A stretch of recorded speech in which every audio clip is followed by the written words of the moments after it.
प्रभु यीशु मसीह के नाम में आपको अनुग्रह, शांति और आशीष मिले।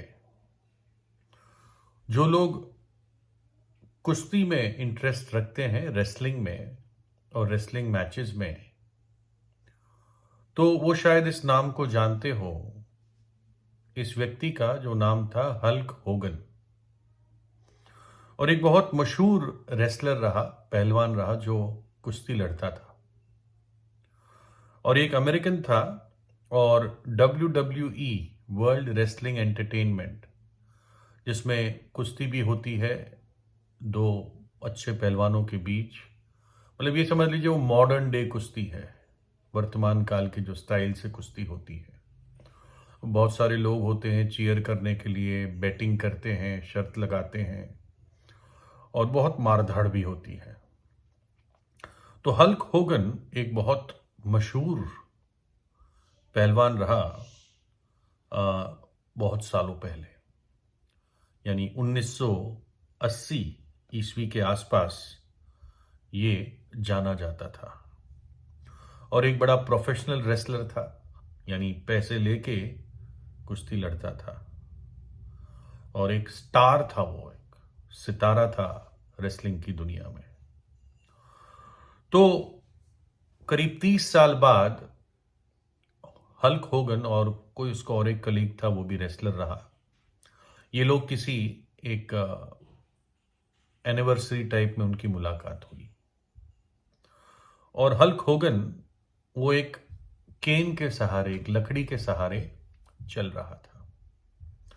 और लोग थे, और लोगों को ये लगा कि ये लकड़ी के सहारे इसलिए चल रहा है कि शायद पैर में दर्द है। अब बुजुर्ग हो गया था, करीब 70 साल, 70 में एक 69 साल का हो चुका था। तो जो उसका कलीग था जिसका नाम एंगल था, वो फिर लोगों को बताता है कि हल्क होगन की पीठ की दोबारा सर्जरी हुई, और उस दूसरी सर्जरी में उसके शरीर के जो निचला हिस्सा है, पीठ से नीचे, वहां पर उसकी नस काट दी गई है। शायद दर्द बहुत था, तो नस काट के उसको वहीं पे डिस्कनेक्ट कर दिया, ताकि अब उसके पीठ से नीचे के हिस्से में अब कोई भी सेंसेशन नहीं है, पूरा सुन्न है। और पता नहीं कैसे प्रैक्टिस करके वो लकड़ी के सहारे चलता है। लोगों को लगा उसको दर्द है, लेकिन उसको तो कोई भी फीलिंग नहीं है, पूरा सुन्न है वो, लेकिन वो चल पाता है। और एंगल एक दुख प्रकट कर रहा था कि कैसे हल्क होगन ने अपनी पूरा मन, अपना दिल कुश्ती में लगाया, और आज इसको ऐसे देखकर दुख होता है। और हल्क होगन एक्चुअली इसका रियल नाम नहीं था, इसका सच्चा नाम था टेरी बॉलिया। और ये 1953 ईस्वी में इसका जन्म हुआ था। और जैसे मैंने बताया, ये बहुत बड़ा स्टार रहा कुश्ती में, रेसलिंग में। लेकिन ऐसे एक व्यक्ति जो इतना पावरफुल, मजबूत, मस्कुलर, अपने डौले दिखाता हुआ, इस दशा में उसको देखकर लगता है कि मनुष्य की महिमा कितनी थोड़ी देर रहती है। मोहम्मद अली का भी ऐसे ही हुआ था, जो बॉक्सर था, और वो तो अपने आप को खुदा से कम नहीं समझता था। और उसके जीवन में आखिर आखिर के जीवन में उसको पार्किंसन की बीमारी हो गई। वो बिना कप कपाए कुछ पकड़ भी नहीं सकता था, तो पार्किंसन में कपकपी छूटती है, ठंड के कारण नहीं, बस पूरा बॉडी शिवर होती है। तो लगता है कि इतना सामर्थी व्यक्ति कैसे कुछ वर्षों में, 20, 30, 35 वर्ष में उसकी सारी महिमा चली जाती है। बस वो एक इतिहास में रह जाता है। परमेश्वर का वचन बाइबल यिर्मयाह 9 में कहता है, 23 में, कुछ मैं अपने शब्दों में समझने के लिए बता रहा हूं, समझाने के लिए। परमेश्वर यूं कहता है, बुद्धिमान अपनी बुद्धि पर घमंड ना करे, ना वीर अपनी वीरता पर या ना वीर अपनी सामर्थ पर, ना धनी अपने धन पर घमंड करे, परंतु जो घमंड करे वह इसी बात पर घमंड करे कि वो मुझे जानता और समझता है कि मैं ही वह परमेश्वर हूं जो पृथ्वी पर करुणा, न्याय और धार्मिकता के काम करता है, क्योंकि मैं इन्हीं बातों से प्रसन्न रहता हूं। कितनी सुंदर बात है। परमेश्वर कहता है पृथ्वी पर करुणा और न्याय और धार्मिकता के कार्य परमेश्वर करता है और वो इन्हीं बातों से प्रसन्न होता है। परमेश्वर जानता है कि आखिर में मनुष्य तो मिट्टी ही है।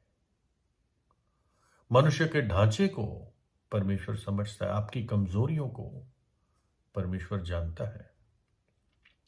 भजन 103:14 में लिखा है, क्योंकि वो हमारी सृष्टि जानता है और उसको स्मरण रहता है कि मनुष्य मिट्टी ही है। मनुष्य की आयु घास के समान होती है, वह मैदान के फूल की नाई फूलता है, जो पवन लगते ही ठहर नहीं सकता और ना वो अपने स्थान में फिर मिलता है। ये मनुष्य है।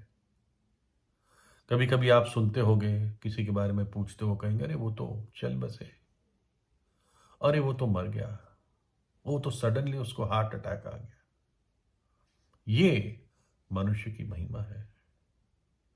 आदम जो हमारा सबसे पहला पिता था, आदम और हवा हमारे सबसे पहले मां बाप, आदम के द्वारा संसार में, जगत में पाप आया और पाप के कारण मृत्यु आई। अनआज्ञाकारिता के कारण पाप आया। लेकिन प्रभु यीशु मसीह जो पिता की आज्ञा के अनुसार इस जगत में आया, उसकी आज्ञाकारिता से हमें जीवन मिला। उसकी आज्ञाकारिता में उसको क्रूस पर जगत के लिए, हम पापियों के लिए अपना प्राण देना था। हमारे पाप उसने अपने ऊपर उठा लिए और उन पापों की सजा उसने अपने ऊपर उठा ली और अपना पवित्र लहू बहा दिया ताकि हमारे पाप क्षमा हो सके, ताकि परमेश्वर के न्याय की मांगे पूरी हो सके, क्योंकि पाप की मजदूरी, पाप की सजा मृत्यु है।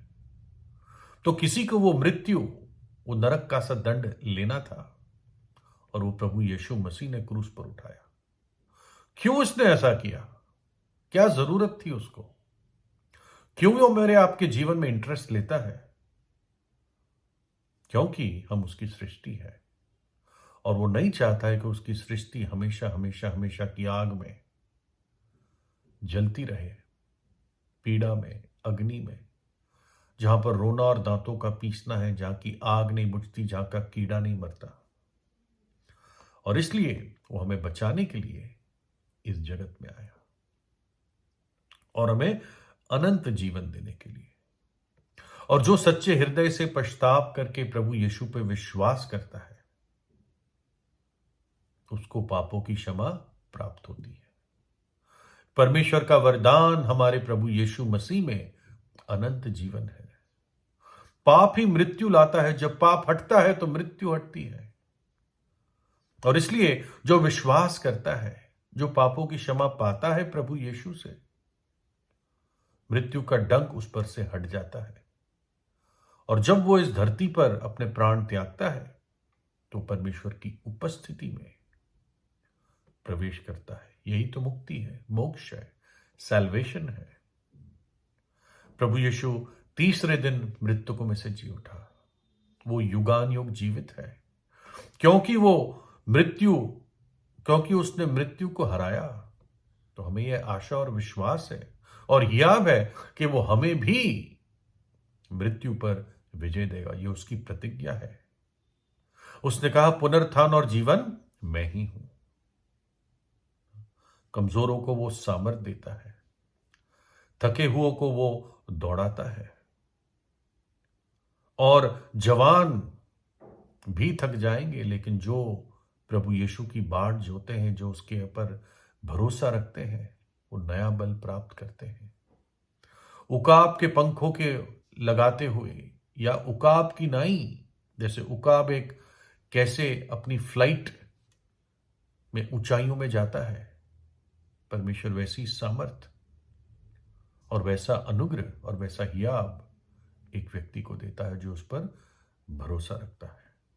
तो इसलिए हर पापी अपने पाप से पश्चाताप करे, प्रभु यीशु पर विश्वास करे, उसको अपने हृदय में बुलाए। सच्चे और जीवित परमेश्वर पर भरोसा रखना यह सबसे बड़ी आशीष है। हम उस पर फेवर नहीं करते हैं, परमेश्वर का फेवर हम पर है कि हम उस पर भरोसा कर सके। बुद्धि हो, ज्ञान हो, सामर्थ हो, ताकत हो, सुंदरता हो, सब कुछ फेल हो जाएगा, सब कुछ। लेकिन जो परमेश्वर की इच्छा पूरी करेगा, जिसको उसने भेजा, प्रभु यीशु उसके पुत्र पर जो विश्वास करेगा, वो सदा के लिए बना रहेगा। प्रभु यीशु आपको आशीष दे।